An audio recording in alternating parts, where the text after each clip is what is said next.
আমি আপনি দুনিয়া থেকে বিদায় নেব, হিসাব নেবেন আল্লাহ তাআলা, বান্দার পুঙ্খানুপুঙ্খরূপে হিসাব নিয়ে নেবেন। এই জন্য আমার সবার আগে যত্ন নিতে হবে ইমানের যত্ন, যেন ইমানের যেন কোনো প্রকার ক্যান্সার না হয়। ইমান ভঙ্গের কারণগুলো কি শুনবেন আপনারা? সবাই কি শুনতে রাজি আছেন? আজকে শুনবেন তো? আমাকে সময় দিচ্ছেন তো নাকি? বলি আলহামদুলিল্লাহ। খুব ভালো মানুষ। আমি যখন পাহাড় দিয়ে আসতেছিলাম ভাবলাম যে এর ভিতরে কি মানুষ আছে, এসে দেখি না, অনেক মানুষ। তো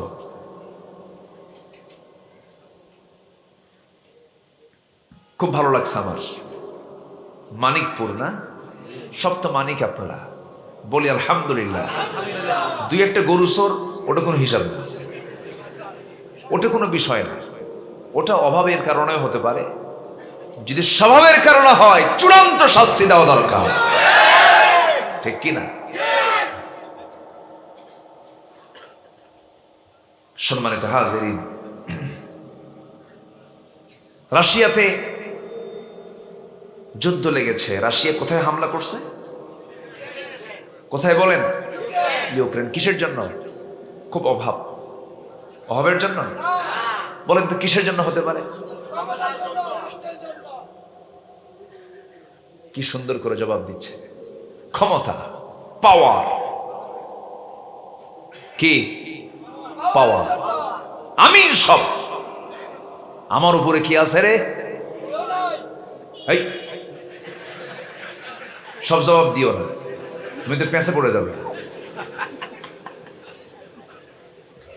আমার উপরে কেউ নাই? কে? তাহলে কেউ নাই মানে? থামো। আমেরিকা বলে রাশিয়া তোরে খাইছি, রাশিয়া কয় তোর মিত্র এই কারণে খাইলাম।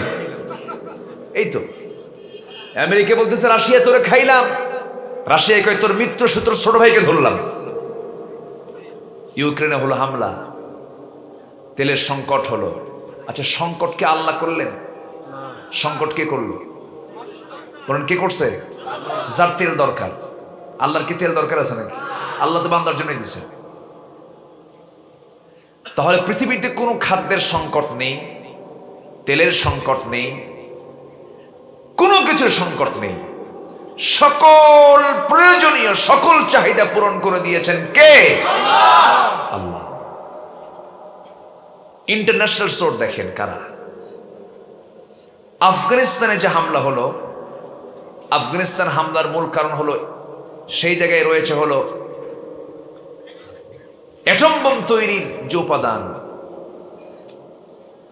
সে অ্যাটম বোম তৈরির উপাদান সবচেয়ে বেশি আফগানিস্তান। ওরা আফগানিস্তানে হামলা করার মূল কারণ হলো এই প্রাকৃতিক সম্পদগুলোকে তারা চুরি করে নিয়ে যাবে। এর হচ্ছে আন্তর্জাতিক চোর। কি চোর বলেন? ইরাকে হামলা করেছে তেলের জন্য। কিসের জন্য বলেন? তেলের জন্য। তাহলে তেল চোর কি? এটা কি ছোটখাটো চোর না অনেক বড় চোর? বড় চোর। এই চৌর্যবৃত্তি গোটা পৃথিবী জুড়ে আছে। সম্মানিত বন্ধুগণ, আল্লাহ তাআলা প্রচুর নিয়ামত আমার আপনার জন্য রিজার্ভ রেখে দিয়েছেন। মানুষ তো 700 কোটি। 700 কেন, আরো 700, আরো 700, আরো 700 পৃথিবীতে মানুষ থাকুক, খাদ্যের কোনো সংকট আল্লাহ রাখেন নাই। জমিনও আল্লাহ তাআলা প্রচুর রেখে দিয়েছেন। কানাডার মানুষ সেই জায়গায় বার্থ কন্ট্রোল না, সেখানে এখন বলা হচ্ছে যে বাচ্চা যার যত বেশি হবে গভর্নমেন্ট তাকে তত বেশি পুরস্কৃত করবে। কোনো কিছুর সংকট পৃথিবীতে নেই। সকল সংকট সৃষ্টির পেছনে মূল কারণ হলো অসৎ নেতৃত্ব, অসৎ নেতৃত্ব, অসৎ নেতৃত্ব। রমজান মাসে আমার বুদ্ধি বয়স থেকে দেখেছি আমি, রমজান মাস আসলেই আমার দেশের খাদ্য সামগ্রী, নিত্য প্রয়োজনীয় জিনিসের দাম কমে না বাড়ে? রমজানের বরকতে বাড়ে। রমজানের বরকতে না? রমজানের বরকতে বাড়ে। রমজানের কারণে খাদ্য সামগ্রীর দাম বাড়া দরকার না কমা দরকার? আমার দেশে কি হয়? বাড়ে। কি বরকত চিন্তা করছেন আপনি? বরকতের ঠেলায় রোজাদারের জিনিসপত্রের দাম বাড়ায় দেয়। কি রোজাদার সব কষ্ট পাচ্ছেন নাকি? আমার ওয়াজ কিন্তু এইরকমই, আমার ওয়াজ এইরকমই, সারা জীবন আমি এই ওয়াজই করছি। সম্মানিত ভাইয়েরা, এইদিকে রোজা রাখছে, রোজাও রাখছে, ওইদিকে নিত্য প্রয়োজনীয় খাদ্য জিনিসপত্রগুলো সব গুদামজাত করে খাদ্য গুদামে রেখে দিয়া সন্ধ্যার সময় রোজা রেখে কয়, আল্লাহ আমারে মাফ করে দাও। ঠেকা পড়ছে তোরে মাফ করা, আছে না নাই? খাদ্য দিয়েছেন কে? গুদামে রাখলো কে? আল্লাহ। আল্লাহ রাখছে না?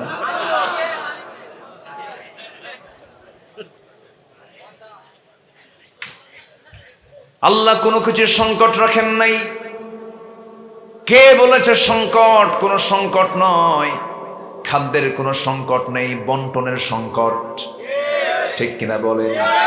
তেলের কোনো সংকট নেই, বন্টনের সংকট, বন্টনের সমস্যা, কিন্তু সম্পদের কোনো সমস্যা নাই। আল্লাহ রাব্বুল আলামিন নিজেই বলেছেন, ওয়ামা মিন দাব্বাতিন ফিল আরদি ইল্লা আলাল্লাহি রিজকুহা। জমিনে যত বিচরণশীল প্রাণী আছে, সমস্ত প্রাণীর রিজকের দায়িত্ব আমি আল্লাহ নিজে নিয়েছি। জোরে কোন সুবহানাল্লাহ। কত ছোট্ট ছোট্ট প্রাণীগুলো আছে, কোনো প্রাণী না খেয়ে থাকে না। কত বড় প্রাণী জলভাগে আছে, কোনো প্রাণী না খেয়ে থাকে না। আজকে কক্সবাজারের সামনে আমি পাহাড় দেখছিলাম, একদিকে সমুদ্রের উত্তাল ঢেউ দেখছিলাম, একদিকে একাকি এক জায়গায় বসে বসে আমি চিন্তা করছিলাম, আল্লাহ কেন এই পাহাড় দেখতে বললেন? আল্লাহ কেন এই সমুদ্রগুলোকে দেখতে বললেন? কেন দেখতে বললেন? আল্লাহ তাআলা বলছেন, আফালা ইয়ানজুরুনা ইলাল ইবিলি কাইফা খুলিকাত ওয়া ইলাস সামাই কাইফা রুফিআত ওয়া ইলাল জিবালি কাইফা নুসিবাত ওয়া ইলাল আরদি কাইফা সুতিহাত ফাযাক্কির ইন্নামা আনতা মুযাক্কির। জোরে বলুন আল্লাহু আকবার। আল্লাহ বলছেন, বান্দারে উটের দিকে তাকায় দেখ, আমি উটটাকে কত সুন্দর করে বানিয়েছি। উটের ভিতরে পেটের মধ্যে আমি আল্লাহ এক্সট্রা করে পানির গুডাউন রেখেছি, পানির টাঙ্কি রেখেছি। উটকে মরুভূমির জাহাজ বলা হয়, মরুতে যখন চলে সেই জায়গায় তো পুকুর পুষ্করী নাই, পানির চরম সংকট। এই উট মরুতে চলতে নিয়ে যেন তার কোনো প্রবলেম না হয়, খাদ্যের যেন কোনো সংকট না হয়, পানির যেন কোনো সংকট না হয়, সেই তৃষ্ণা নিবারণ করার জন্য 15 দিনের রিজার্ভ ট্যাঙ্কি আমি আল্লাহ উটের পেটের মধ্যে এক্সট্রা করে রেখে দিয়েছি। সেই রিজার্ভ ট্যাঙ্কি থেকে পানি বের করে সে তার তৃষ্ণা নিবারণ করে নাই। জোরে বলেন সুবহানাল্লাহ। তোমরা তাকায় দেখো পাহাড়ের দিকে, জমিন যেন আন্দোলিত না হয়, নড়াচড়া না করে, ভূমিকম্প যেন না হয়, সেই জন্য লোহার মতো পেরেকের মতো করে পাহাড়গুলো বানিয়ে দিয়েছি। ওই চট্টগ্রামের সেই সিটি গেট থেকে শুরু করে নিয়ে কক্সবাজার পর্যন্ত যখন আপনি বিমানে আসবেন, শুধু পাহাড় পাহাড়, মাঝে মাঝে পাহাড়, মাঝে মাঝে সমতল।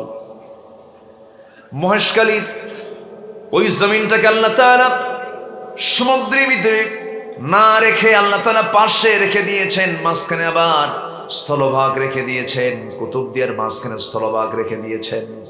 মাঝে মাঝে উঁচু পাহাড় কেন দিয়েছেন? এগুলোকে পেরেকের মতো দিয়েছেন, যেন সহজে যেন নড়াচড়া না করে। সুবহানাল্লাহ বলা যাবে। জমিনটাকে কত সুন্দর মজবুত করেছেন।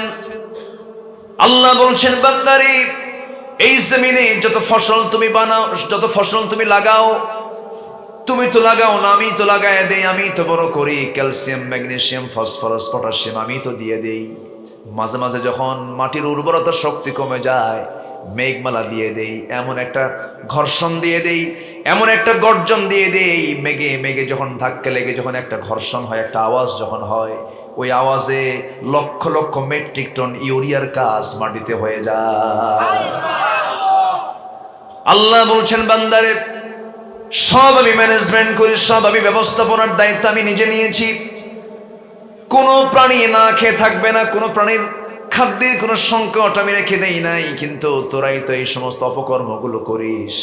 বান্দারে এগুলো করবি না, বান্দা হয়ে বান্দাকে ঠকাবি না, বান্দার মাল মেরে খাবি না, অন্যের সম্পদের দিকে চেয়ে থাকবি না। কারণ তো আমি তোকে দুইটা হাত দিয়েছি, তাকেও দুইটা হাত দিয়েছি।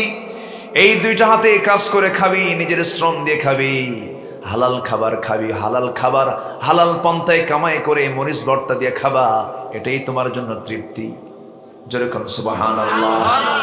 সবচেয়ে উত্তম রিজিক হলো যে কষ্ট করে মাথার ঘাম পায়ে ফেলে যে শ্রমিকের কাজটা করে, এটাই হচ্ছে সবচেয়ে উত্তম রিজিক। জোরে বলে সুবহানাল্লাহ। হাসরের ময়দানে ধনী যাওয়ার 1000 বছর আগে গরিবরা জান্নাতে চলে যাবে। জোরে বলি সুবহানাল্লাহ।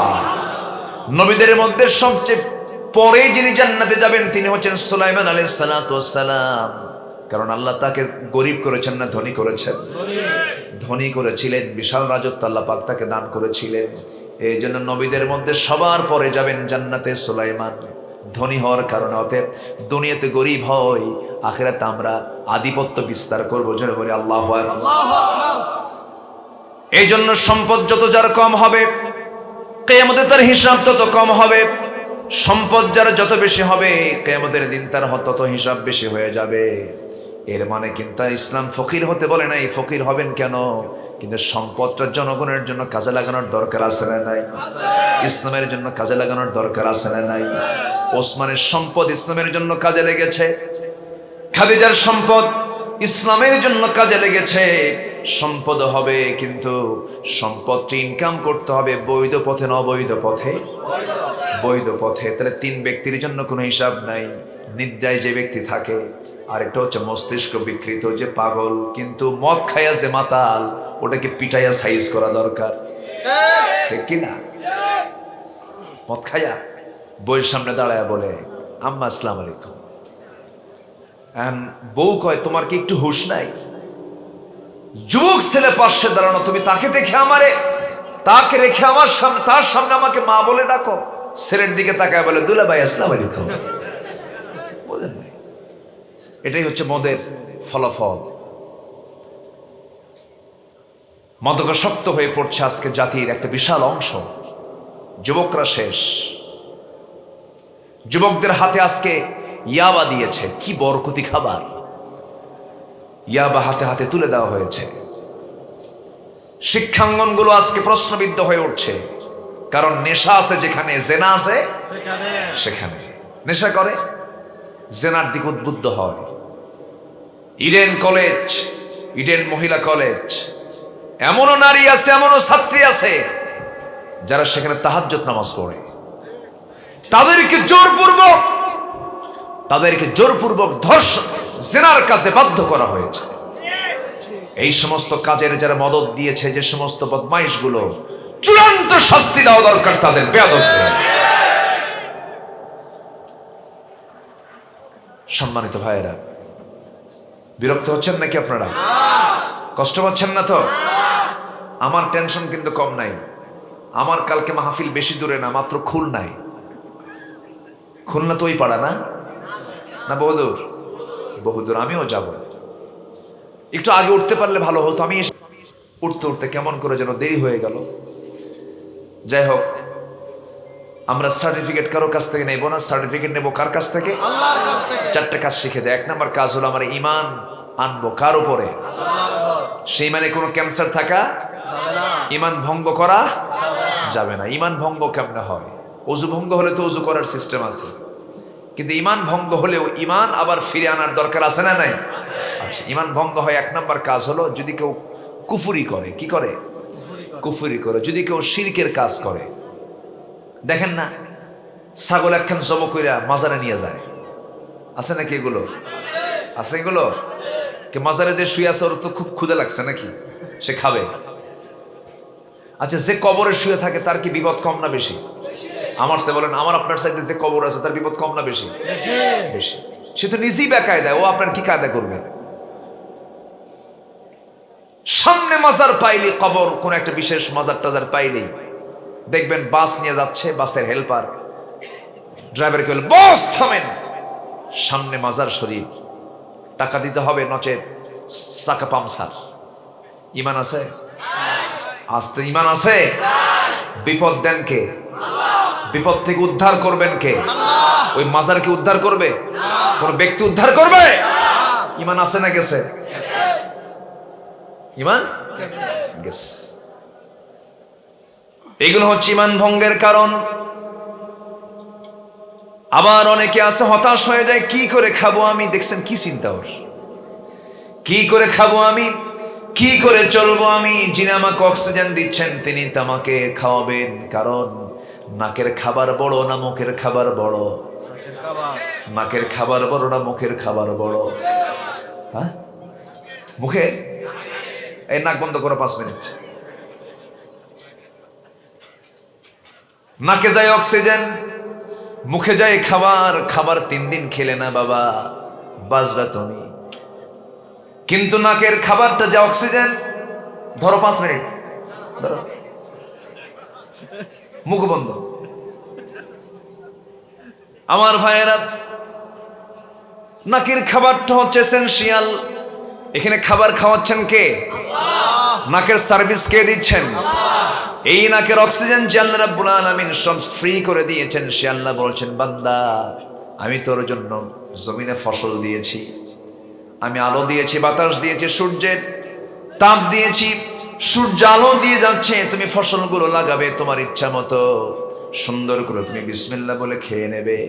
আল্লাহ বলছেন, বান্দারে রিজিকের কোনো চিন্তা তুমি করবে না, রিজিক আমি আল্লাহ দিয়ে দেব, শর্ত হলো ঈমানটা আপনি ভালো করে আমাকে স্মরণ করবে, আমার জিকির তুমি করবে। আল্লাহ তাআলা সুন্দর করে বলছেন, ওয়াল্লাযীনা আমানু ওয়া হাজারু ওয়া জাহাদু ফি সাবিলিল্লাহ ওয়াল্লাযীনা আওয়াও ওয়া নাসারু উলাইকা হুমুল মুমিনুনা হাক্কান লাহুম মাগফিরাতুন ওয়া রিজকুন কারীম। জোরে বলুন আল্লাহু আকবার। আমার বন্ধুগণ, একটু মনোযোগ দিয়ে শুনবেন। 1 নাম্বার হলো ঈমান। কিন্তু ঈমান শুধু 5 ওয়াক্ত নামাজ পড়লাম, রমজান মাসে রোজা রাখলাম, টাকা আছে হজ করলাম, দান সদকা করলাম, এতটুকুর মধ্যেই কিন্তু ঈমানের কাজ সীমাবদ্ধ নয়। ঈমান আনা মানে হলো গোটা জীবনের সমস্ত কার্যক্রম চালাতে হবে কার নিয়মে? আসতে বলবেন না, কার নিয়মে? ঈমান এনেছেন সাহাবায়ে কেরাম, ঈমান এনেছেন আম্বিয়ে কেরাম, তেমন করে আমাদের ঈমান আনতে হবে। ঈমান আনা মানে হলো নিজের জীবনকে হিংস্র যন্ত্রের সামনে ছেড়ে দেওয়া। হয়তো আপনি বলুন, হুজুর এটা কেমন কথা বললেন? যে ঈমান আনবে, যে ঈমান আনবে, সত্যিকারের যে ঈমান আনবে, তার বিরুদ্ধে শত্রু কম হবে না বেশি হবে? শত্রু কম হবে না বেশি হবে? যে ঈমানদারের জীবনের শত্রু নাই, তার ঈমান আনা হয় নাই, তার ঈমান আনা হয় নাই। কারণ যে ঈমান আনবে সে কখনো সুদের পক্ষে কথা বলবে না। আমার দেশে সুদ আছে না নাই? এই এলাকায় মনে হয় সুদ নাই। হ্যাঁ, সুদ আছে? সুদ খাওয়ার দোয়া খন। সুদ খাওয়া যাবে? সুদ খাওয়া যাবে? সুদ খাওয়া কি? আস্তে আস্তে বলে, আরো জোরে, আরো জোরে, আরো জোরে। সুদের সর্বনিম্ন গুনাহ হলো নিজের মার সঙ্গে জেনা করা।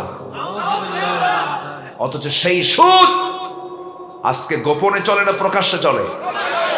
প্রকাশ্যে চলে। এদেশের 18 কোটি মুসলমান একজনও বলতে পারবে না বুকে হাত দিয়ে, আমি সুদ প্রত্যক্ষ এবং পরোক্ষ, প্রত্যক্ষ বা পরোক্ষভাবে আমি সুদ খাই না, সুদের সঙ্গে জড়িত না, কেউ বলতে পারবে না। কেন জানেন? এর কারণ হলো আমাদের অর্থনীতি হলো সুদ যুক্ত না সুদ মুক্ত? সুদ যুক্ত। সুদের মহড়া চলছে আজ। বিরক্ত হচ্ছেন নাকি আপনারা? দয়া করে এই সময় কেউ উঠবেন না, যদি ওঠেন ভাববো ওটাই সুদ খায়। বসে থাকে। আজকে সুদের মহড়া চলছে। এদিকে নামাজি কিন্তু কপাল কালো বানায় ফেলছে হাজরা আসওয়াদের মতো, কালো কটকট কপাল, সেজদা দিয়ে এদিকে সুদের টাকা গোনে। আছে না নাই? আছে না? ওর নামাজ কবুল হবে? হবে না। তাহলে আপনি যখন সুদ খাবেন না, সুদের বিরুদ্ধে যখন কথা বলবেন, জেনা করবেন না, জেনার বিরুদ্ধে যখন কথা বলবেন, মদ পান করবেন না, মদের বিরুদ্ধে যখন কথা বলবেন, জনগণের টাকা মেরে খাচ্ছে যারা, তাদের বিরুদ্ধে যখন কথা বলবেন, আপনার শত্রু মনে হয় সামনে আসবে না। তখন শত্রু সামনে আসবে কিনা বলেন? অনেকে বলে যুদ্ধ করব কার সঙ্গে, জিহাদ করব কার সাথে। আপনি এই সমস্ত অন্যায়ের বিরুদ্ধে কথা বলবেন, আপনার সেনা লাগবে না, তারাই লাঠি নিয়ে সামনে আপনাকে সিনায় দেবে। ঠিক কিনা? আমার বন্ধুগণ, স্বাধীনের পর থেকে নিয়ে আজ পর্যন্ত স্বাধীনতার 50 বছরে যে পরিমাণ বৈদেশিক সাহায্য আমার দেশে এসেছে, জরিপ এসেছে, এর 75% টাকাই গেছে নেতাদের পকেটে। কাদের পকেটে গেছে বলেন? নেতাদের পকেটে। তাহলে চোর আমার দেশে বেশি না মানুষ বেশি? আসতে বলে, চোর বেশি না মানুষ বেশি?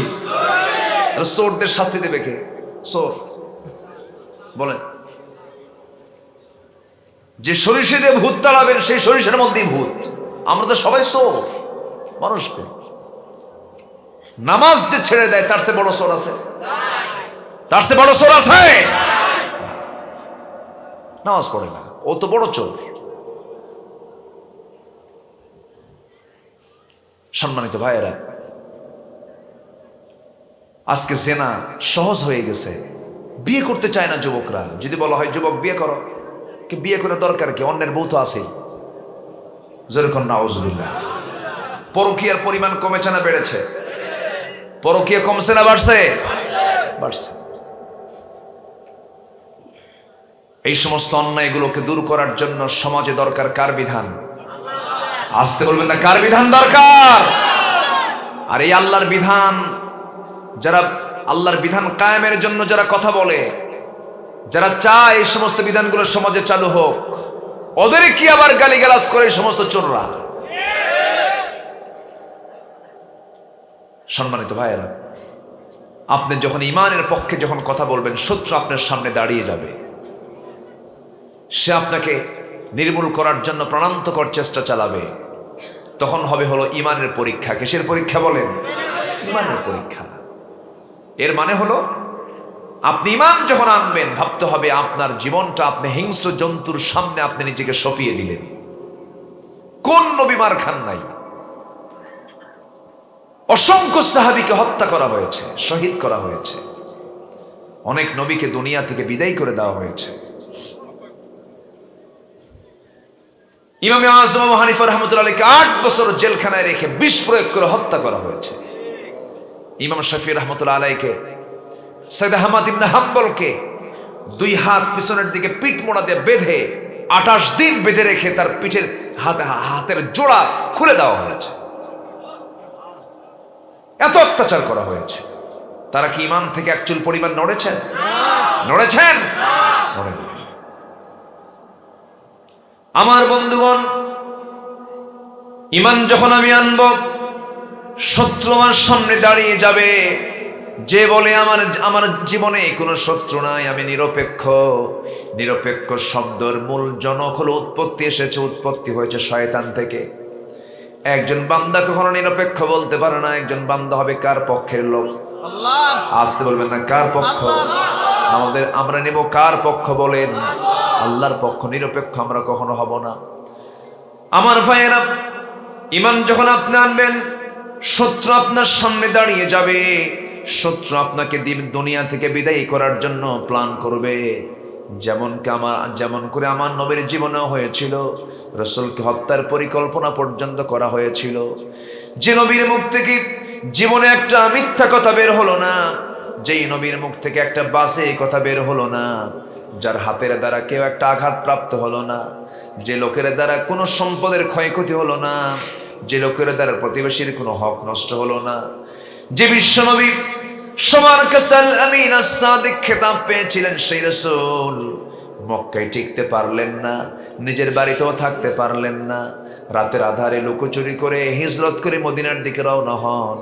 অন্য কোনো কারণ কিন্তু ছিল না, অন্য কোনো বিষয় কিন্তু ছিল না। মূল বিষয়টা ছিল তিনি ইমানের পক্ষে কথা বলেছেন এবং তার বক্তব্য একটাই ছিল, সমাজে কোনো প্রকার অন্যায় কাজ চলবে না, বান্দার হক নষ্ট করা যাবে না, জুলুম করা যাবে না, জুলুম মুক্ত, শোষণ মুক্ত, জেনা মুক্ত, মদ মুক্ত, সুদ মুক্ত সমাজ বিনির্মাণে এগিয়ে আসতে হবে। রাসূল যখন এই দায়িত্ব পালন করা শুরু করলেন, সামনে শত্রুর মহড়া শুরু হয়ে গেল। রাসূলকে দুনিয়া থেকে নিশ্চিহ্ন করার জন্য প্ল্যান করতে লাগলো। শেষ পর্যন্ত আমার রাসূল দেশ থেকে হিজরত করতে বাধ্য হলেন। হিজরত করে চলে গেলেন কোথায়? আসতে বলেন, চলে গেলেন কোথায়? আল্লাহ তাআলা সেজন্য বলছেন, ওয়াল্লাযীনা আমানু وهاجروا وجاهدوا في سبيل الله। এখানে পরপর তিনটা কাজ। এক নম্বর হলো ঈমান আনা। এক নম্বর কি বলে? ঈমান আনা। ঈমান আনতে গেলে, ঈমান যখন আপনি আনবেন, সেই সময় আপনার হিজরতের পরিবেশ চলে আসবে, হুমকি ধামকি চলে আসবে, হামলা মামলা চলে আসবে। আপনার পাসপোর্টে মামলা ঢুকবে। আপনার পাসপোর্টে কি ঢুকবে? মামলা ঢুকবে। আপনি মামলার আসামি হয়ে যাবেন, আপনার বিরুদ্ধে গালিগালাজ শুরু হয়ে যাবে, আপনার বিরুদ্ধে চোখ রাঙ্গানি শুরু হয়ে যাবে, হুমকি থামকি হামলা মামলা শুরু হয়ে যাবে। শেষ পর্যন্ত আমার রাসূল মক্কায় টিকতে পারলেন না, হিজরত করে মদিনার দিকে চলে গেলেন। মদিনায় ক্ষুদ্র একটা ইসলামী রাষ্ট্র গড়ে তুললেন। সমস্ত গোত্রের মধ্যে তিনি একটা চুক্তিবদ্ধ হয়ে গেলেন। সেই জায়গায় একটা নগর রাষ্ট্র, ছোট্ট একটি রাষ্ট্র তিনি গড়ে তুললেন। সেখানে 1 বছর ঠিকভাবেই চলছিল। 1 বছরে যেতে না যেতেই বদর যুদ্ধের ডাক চলে এলো। মক্কার কাফের মুশরিকরা সব এক জায়গায় হয়ে গেল। 1000 সৈন্য নিয়ে মক্কা থেকে রওনা দিয়েছে আবু জেহেল তার সঙ্গপাঙ্গ নিয়া। তারা যখন রওনা দিয়ে মদিনার অদূরে 80 মাইল দূরে বদর নামক প্রান্তরে যখন তারা রওনা দিয়েছে, সেখানে গিয়ে যখন তারা পৌঁছার সঙ্গে সঙ্গে নবীর কেন সংবাদ চলে গেল। রাসূল যখন জানতে পারলেন, সাহাবায়ে কেরামকে বললেন, সাহাবীরা, রমজান মাসের প্রথমবার আমরা রোজা পালন করছি, 16টা রোজা হয়ে গেছে।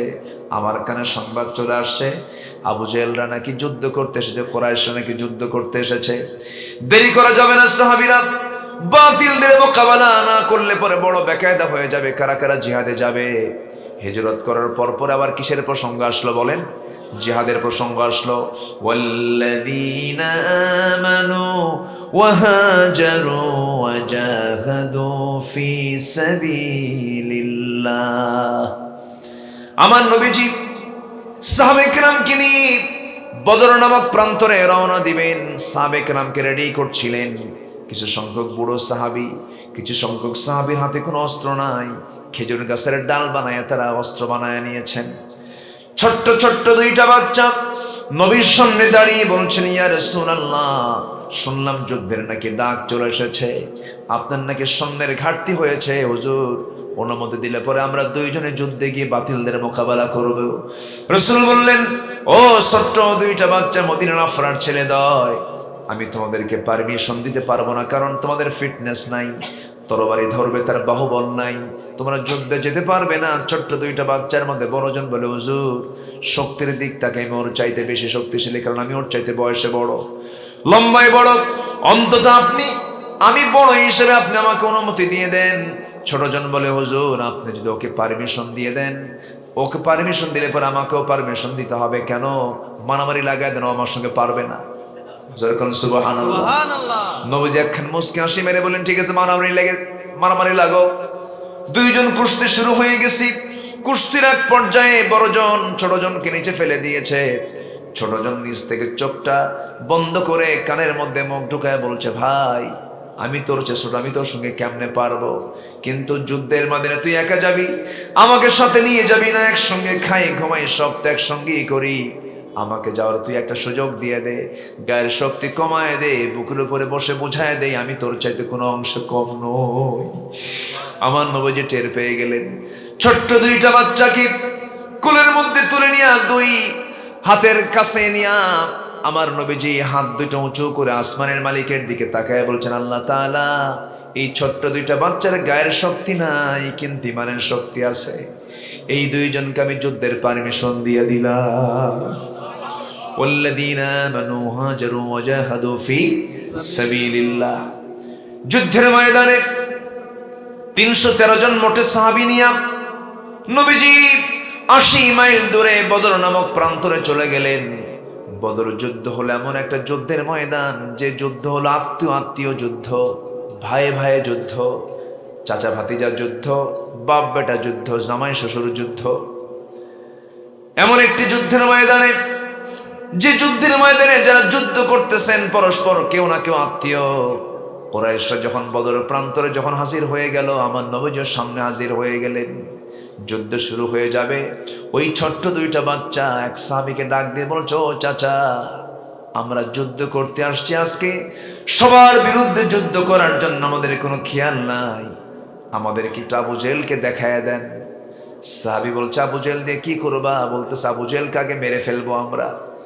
কেন বারবার কি হয়েছে তোরা কেন? সঙ্গে সঙ্গে ছোট্ট দুইটা বাচ্চা বলতেছে, শুনেছি মক্কার মধ্যে নাকি আবু জেহেল সবচেয়ে রাসূলকে বেশি কষ্ট দিয়েছে। নবীর প্রতি কি ভালোবাসা তাদের মধ্যে কাজ করেছে দেখেন। রাসূলকে নাকি সে সবচেয়ে বেশি কষ্ট দিয়েছে, এই জন্য আমরা তাকে মেরে ফেলবো।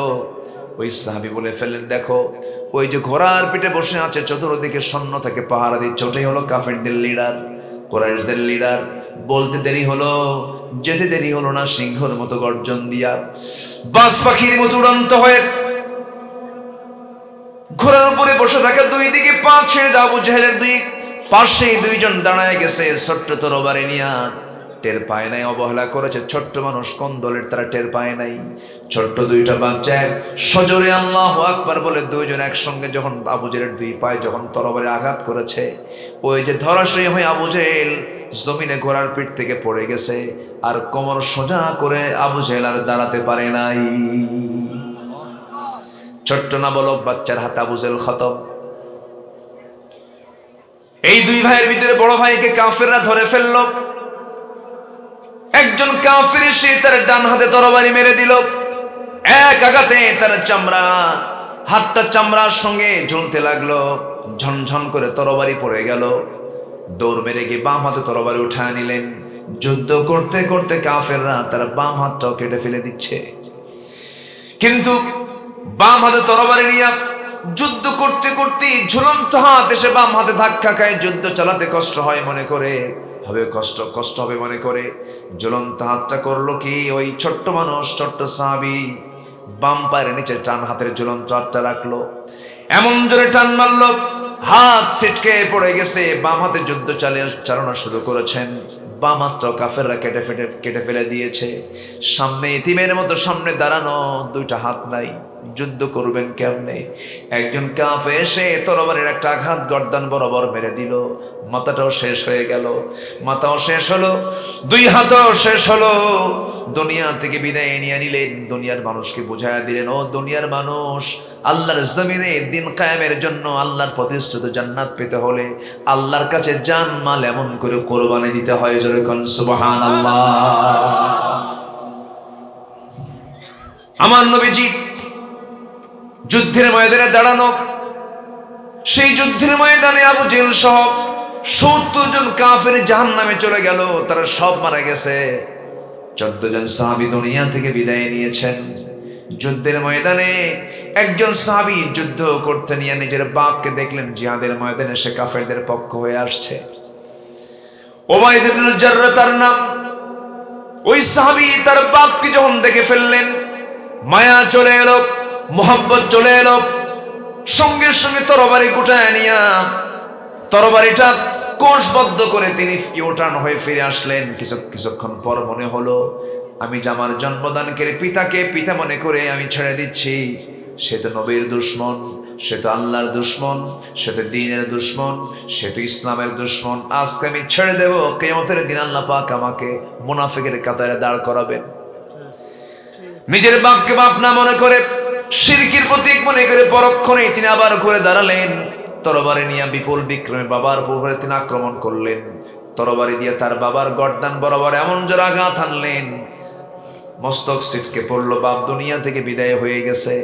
বদর যুদ্ধের ময়দানে মুসলমানদের বিজয় যখন নিশ্চিত হয়ে গেল, সবার মুখে হাসি, ওবায়দার মুখে হাসি নাই। সবাই বলে ফেলছে, হুজুর ওবায়দার দিকে তাকে আপনি কি মনে করছেন? রাসূল বলছেন, ওবায়দা কেন কান্দে? ওবায়দার কান্নার কারণ কি? হুজুর ওবায়দার বাপ মারা গেছে। কে মেরেছে? তোমরা, আমরা কেউ মানি না। কে মেরেছে?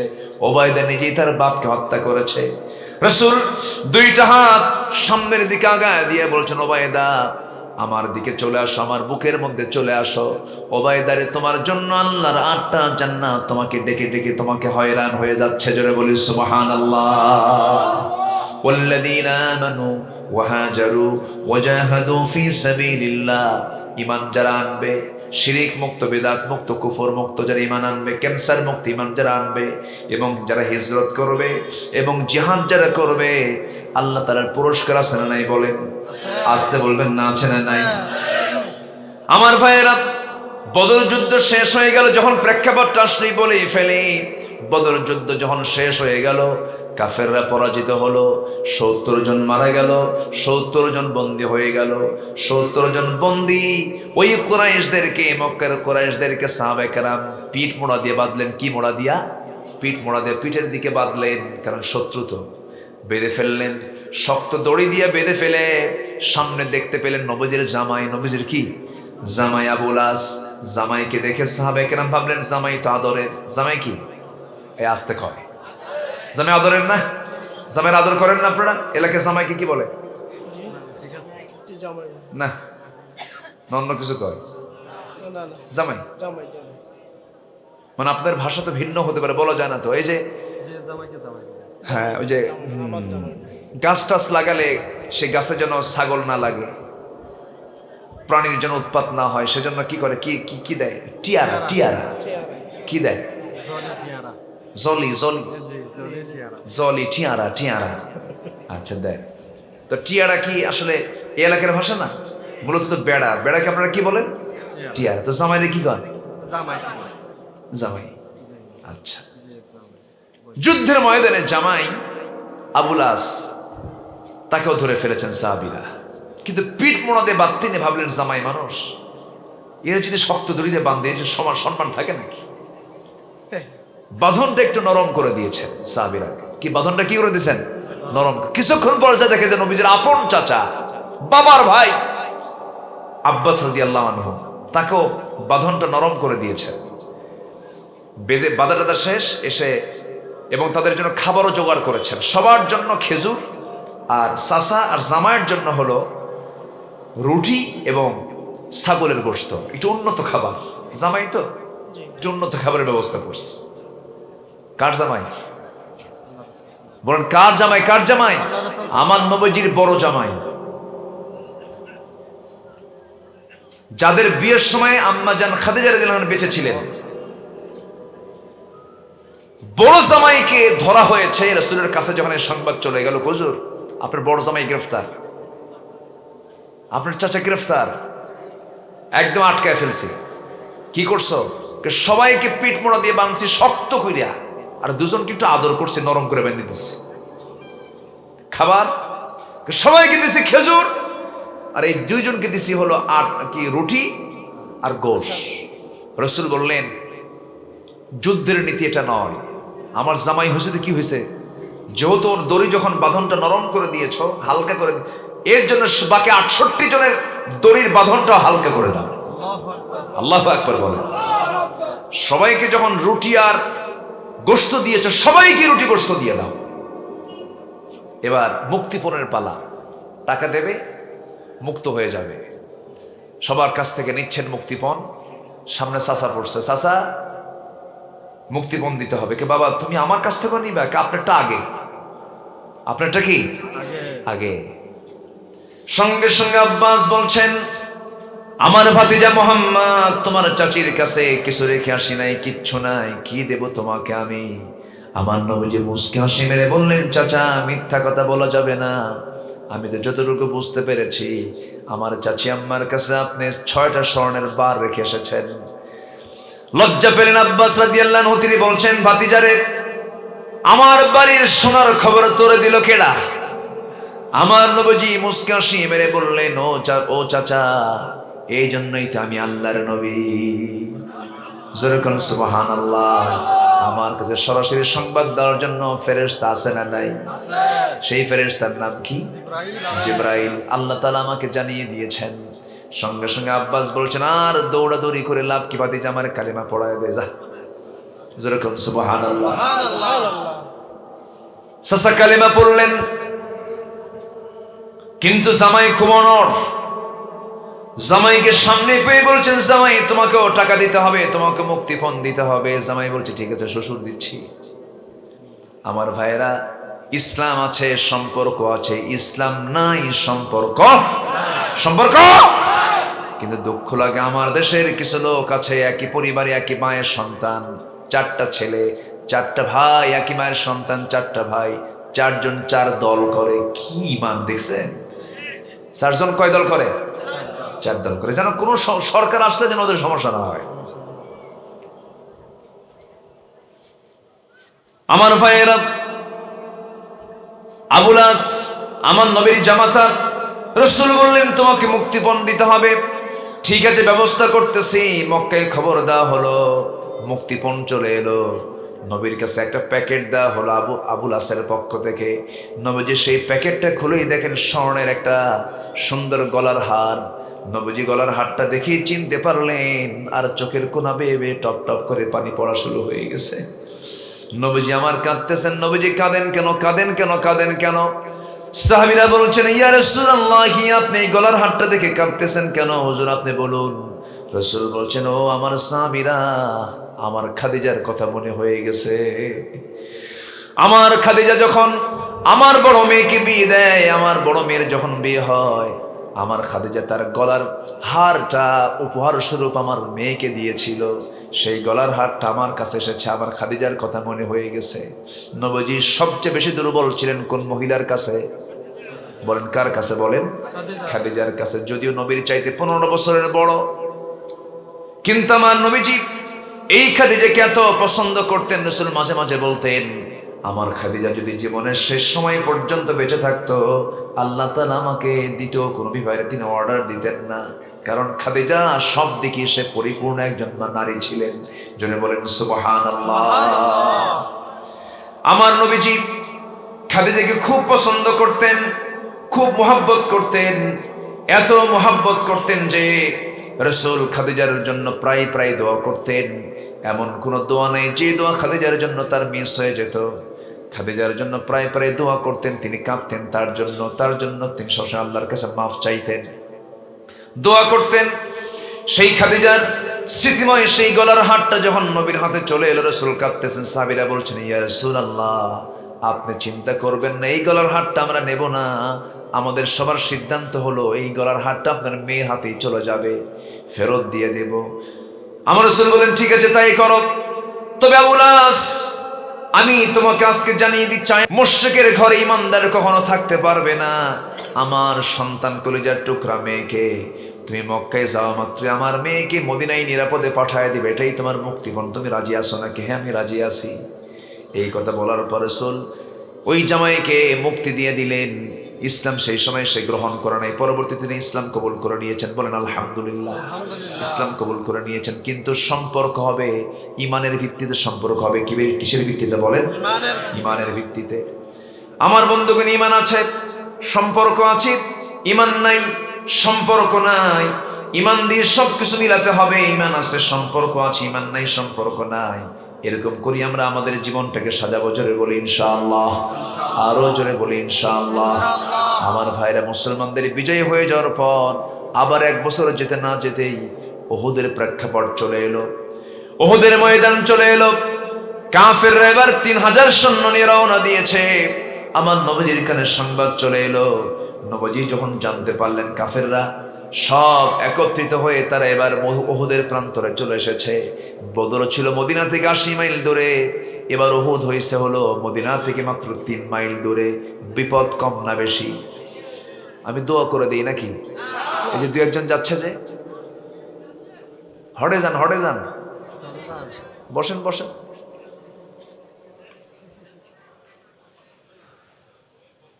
ও এত সুন্দর মানুষ হয়, বলি আলহামদুলিল্লাহ। এই গ্রামে বাড়ি কাদের? এই গ্রামে হাত তোলেন তো দেখি, এই গ্রামে কাদের বাড়ি? ম্যাক্সিমাম এই গ্রামের লোকই তো। আলহামদুলিল্লাহ বলেন আলহামদুলিল্লাহ। খুব সুন্দর। গ্রামের নাম কি? মানিকপুর। আল্লাহ তুমি সবাইকে মানিক হিসেবে কবুল করো, জোরে বলি আল্লাহুম্মা আমিন। আল্লাহ যেন সবাইকে জান্নাতের মানিক দিয়ে দেয়। আলহামদুলিল্লাহ। উহুদ যুদ্ধের সময় যখন চলে এলো, উহুদের ময়দানে আমার রাসূল রওনা দিবেন। ওদের সৈন্য সংখ্যা হলো 3000, আমার নবীর সৈন্য সংখ্যা হলো 1000। রাসূল রওনা দিয়েছেন, এমন সময় কিছু মুনাফিক এসে বলল, ইয়া রাসূলুল্লাহ, ওদের সৈন্য সংখ্যা কত? 3000, আমাদের 1000। এই অসম যুদ্ধে আমরা যাব না। মুসলমানকে সংখ্যা দেখে না আল্লাহ সাহায্য দেখে? মুসলমানকে সংখ্যা দেখে না আল্লাহ সাহায্য দেখে? মুনাফিকরা কি দেখলো? মুনাফিক সংখ্যা দেখলো। রাসূল বললেন, তোমরা কেউ না গেলেও আমি একা চলে যাব। জোরে বলে সুবহানাল্লাহ। মুনাফিকরা বের হয়ে গেল। তাহলে মুনাফিকরা মসজিদে আছে না নাই? মসজিদে মুনাফিক ঢোকে না? মুনাফিক মসজিদে চেনা যায় না, মুনাফিক রোজায় চেনা যায় না, মুনাফিক নামাজে চেনা যায় না। মুনাফিককে চেনা যায় হলো জিহাদের ময়দানে, মাঠে ময়দানে। ঠিক কিনা বলেন? এই জন্য আল্লাহ তাআলা এখানে শুধু ঈমানের কথা বলেন নাই, ঈমান আনো, প্রয়োজনে হিজরত করো এবং জিহাদ ফি সাবিলিল্লাহর কাজ করো, তাদেরকে সাহায্য করো। আমি আল্লাহ তোমাকে মুমিনের সার্টিফিকেট দেব, তোমাকে ক্ষমা করব, তোমাকে জান্নাত দেব। জোরে বলে সুবহানাল্লাহ। 4টি কাজের 2টা পুরস্কার, আমি তোমাকে ক্ষমা করব আর জান্নাত দিয়ে দেব। জোরে বলে সুবহানাল্লাহ। আমরা আল্লাহর কাছে কয়টা জিনিস চাই? 2টা। একটা কি? ক্ষমা। গুনাহ করা, আমাদের গুনাহ আছে না নাই? ক্ষমা চাইতে হবে কার কাছে? আল্লাহর কাছে। আমরা কি চাবো? 1 নাম্বার ক্ষমা, আর নাম্বার 2 জান্নাত। নাম্বার 2 কি? জান্নাত। এই 2টা জিনিস যদি দরকার হয়, আমরা 4টা আমল করব। জোরে বলি ইনশাআল্লাহ। নামাজ না পড়লেও চলবে। 5 ওয়াক্ত নামাজ পড়বেন কার? একটা হাত তুলে দেখা। 5 ওয়াক্ত নামাজ। জোরে বলি ইয়া আল্লাহ। আরো জোরে ইয়া আল্লাহ, ইয়া রহমান, ইয়া রহিম। আমাদেরকে 5 ওয়াক্ত সালাত আদায় করার তৌফিক তুমি আল্লাহ দিয়ে দাও। জোরে বলি আমিন। আরো জোরে আমিন। সবার বাড়িতে মা বোন আছে না নাই? পর্দা করা কি? পর্দা করা কি? আল্লাহ তুমি মা বোনদেরকে যেইভাবে পর্দা করলে আল্লাহ খুশি হন, 14 জন পুরুষ ছাড়া পৃথিবীর সকল পুরুষের সাথে পর্দা করার তৌফিক দাও। শালীনপূর্ণ পোশাক পরতে হবে, শালীনতা নিয়ে আসতে হবে। আজকের সমাজে পরকীয়া কমছে না বাড়ছে? স্বামীর পরকীয়া বন্ধ করার জন্য মেয়েদের কিছু কাজ করতে হবে। স্বামী পরকীয়া করবে কেন? মেয়েদেরও কিছু দোষ আছে না নাই? আচ্ছা, আপনি মহিলা, আপনি স্ত্রী, আপনার কিছু কাজ আছে। 1 নাম্বার কাজ হলো আপনার দেহের ফিটনেস আপনি ঠিক রাখবেন, দেহের সৌন্দর্য আপনি ঠিক রাখবেন। কিছু কিছু মহিলা আছে স্বামীর সামনে সাজে না, মার্কেটে যেতে সাজে। আছে না নাই? স্বামীর সামনে সেনা শাড়ি, মার্কেটে যেতে নতুন শাড়ি। মাথার চুলগুলো সুন্দর করে গুছে গুছে ছেড়ে দিয়া, আশকারা মাস্কারা লাগাইয়া, হাই হিল একখান পরে, ভ্যানিটি একখান ব্যাগ নিয়া চলছেন ম্যাডাম মার্কেটে। আছে না নাই? স্বামীর সামনে সাজে না কিন্তু, এবং সেন্টও লাগায়, কিন্তু স্বামীর সামনে গন্ধ ঘামওয়ালা দেহ নিয়ে সামনে দাঁড়ায় থাকে। কিন্তু মার্কেটে যেতে সেন্ট ব্যবহারে কোনো প্রকার কৃপণতা নাই। সেন্ট লাগায় নিয়া বাস চলে গেছে, চুল টুল ছেড়ে দিয়ে দোকানদারের সামনে গিয়ে বসে, ঠ্যাঙে পুরো ঠ্যাং তুলে দিয়া, ভাইয়া একটা শাড়ি দেখানো যাবে কি? দোকানদারও কম না, সে একখান শাড়ি গলার সঙ্গে লাগায় দিয়ে বলে, আপা এই শাড়ি কিন্তু আপনাকে দারুণ মানাবে। ওটা আরেক বদমাইশ। আছে না নাই? কি সুন্দর ভাষা! এই ভাষাগুলো স্বামীর সামনে দিলেই তো ভালো হয়। স্বামীর সামনে ঝাঁকি মেরে কথা কয় এমন মহিলা আছে না নাই?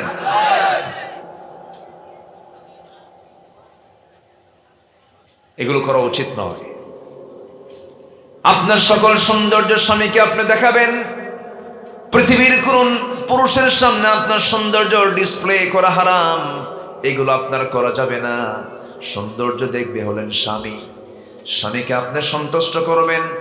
নাম্বার 2 হলো সৌন্দর্য ঠিক রাখতে হবে, সৌন্দর্য বজায় রাখতে হবে। আপনার সৌন্দর্য বজায় হবে 5 ওয়াক্ত নামাজ পড়লে পরে।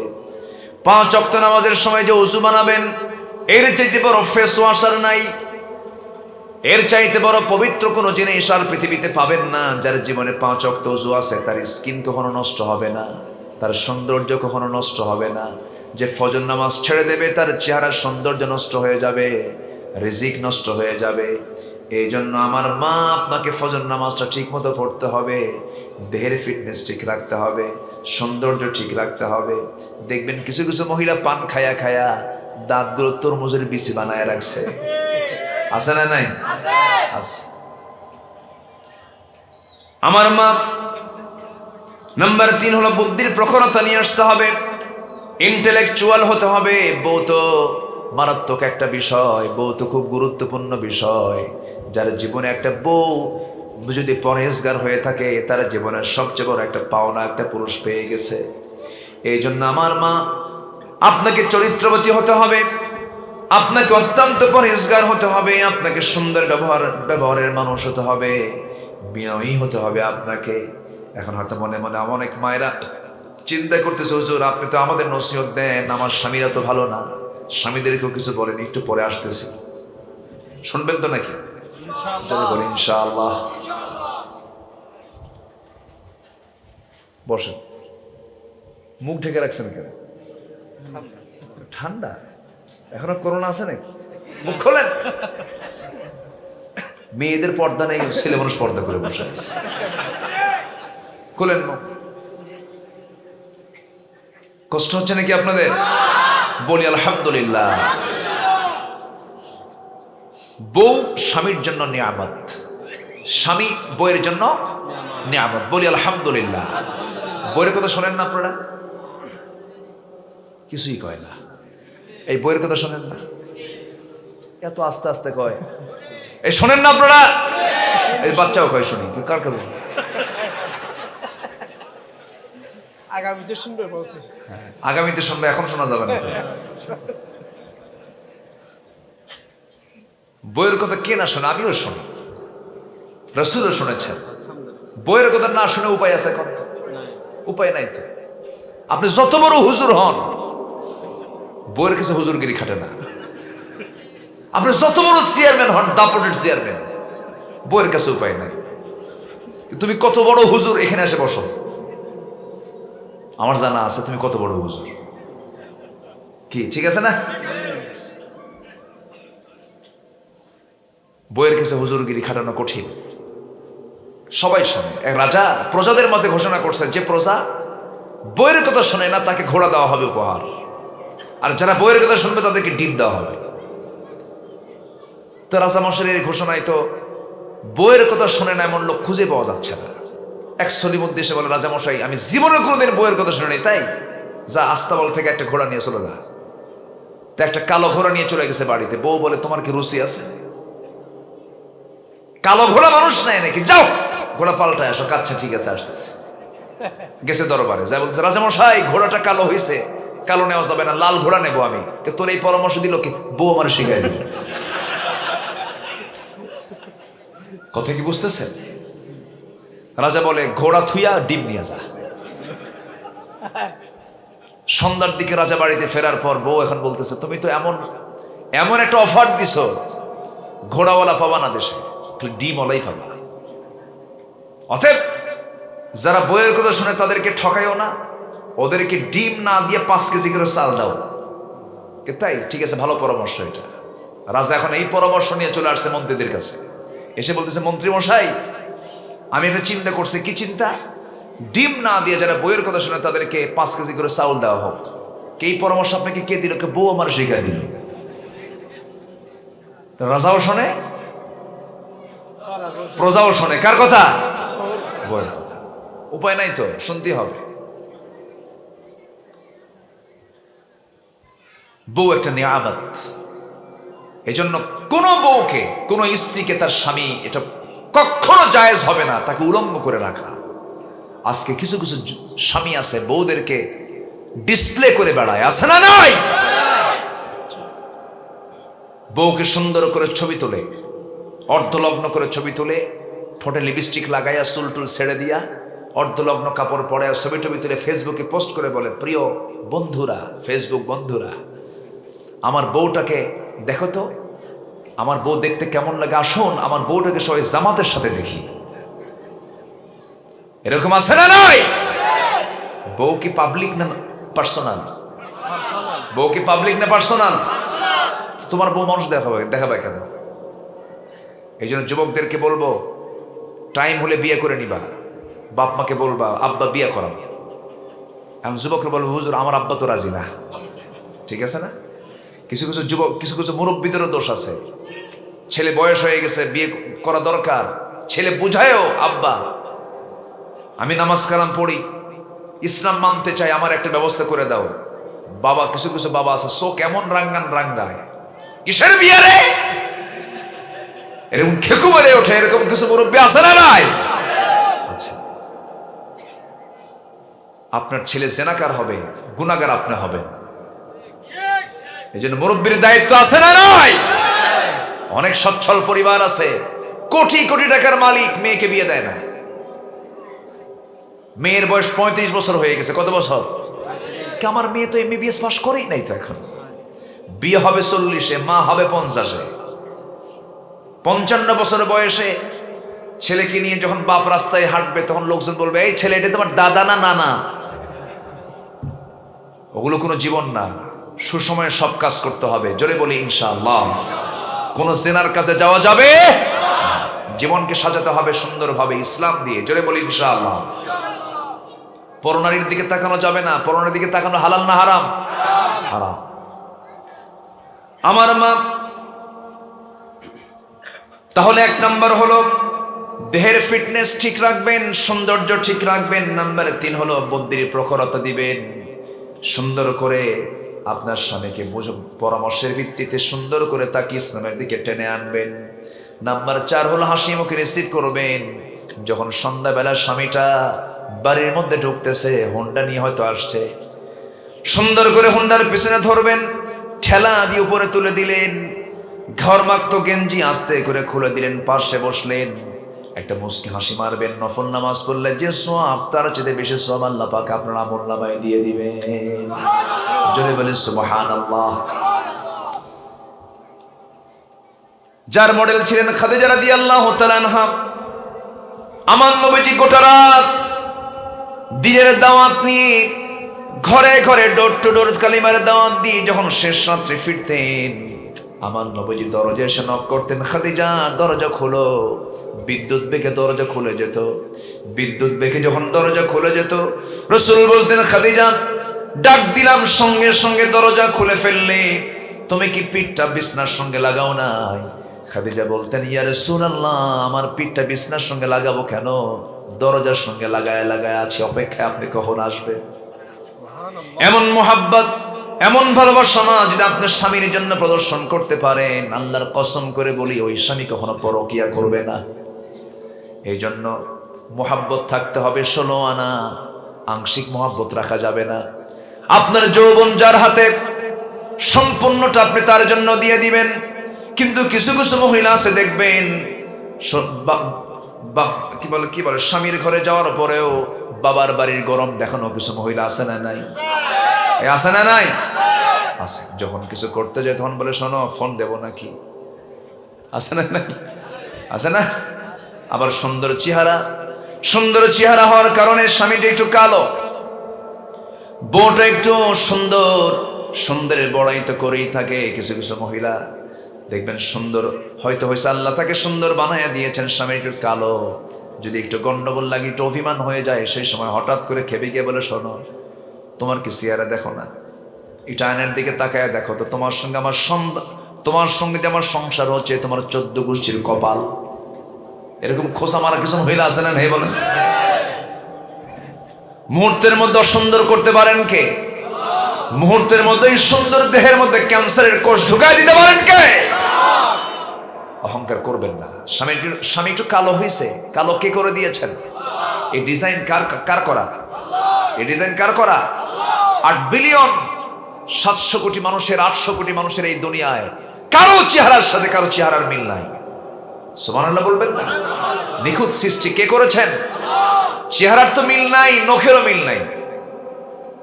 এই যে বুড়া আঙ্গুল, এই আঙ্গুল, এই 5 আঙ্গুলের একটার সঙ্গে আপনার একটার সঙ্গে আরেকটার মিল নাই।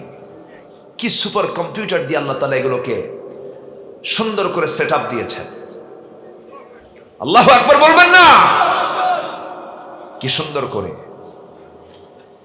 কোথাও যাবেন, দেশের বাইরে যাবেন, কোথায় যাবেন, যে কোনো জায়গায় গেলেই আগে কিসের ছাপ লাগে? ফিঙ্গারপ্রিন্ট লাগে, আই প্রিন্ট লাগে। চোখেরও মিল নাই, হাতের মিল নাই, নখের মিল নাই, কণ্ঠের মিল নাই, চামড়ার মিল নাই। আল্লাহু আকবার বলেন। আপনার চামড়া খসে গেছে, অন্যের চামড়া লাগাবেন, গরুর চামড়া হবে না। বাপের চামড়া বেটার দিয়ে হবে না। আপনার চামড়া দিয়ে আপনার চামড়াকে লাগাতে হবে। আল্লাহু আকবার বলেন। Open heart surgery, bypass surgery, বাইপাসের জন্য রগ দরকার। এই রগ, এই ভেইন গরুর ভেইন দিয়ে হবে না, অন্য ব্যক্তির ভেইন দিয়ে হবে না। আপনার পায়ের দিকে আল্লাহ তাআলা এক্সট্রা করে কিছু এক্সট্রা ভেইন রেখে দিয়েছেন। ওই রগ অপারেশন করে ওখান থেকে রগটা বের করে বাইপাস সার্জারি করতে হবে। আল্লাহু আকবার বলেন। কে করে দিয়েছেন? এত সুন্দর করে বানানোর পরেও আপনি স্ত্রী, আপনি আপনার স্বামীর কালো চেহারা দেখে বলবেন এটা কোনো চেহারা হলো?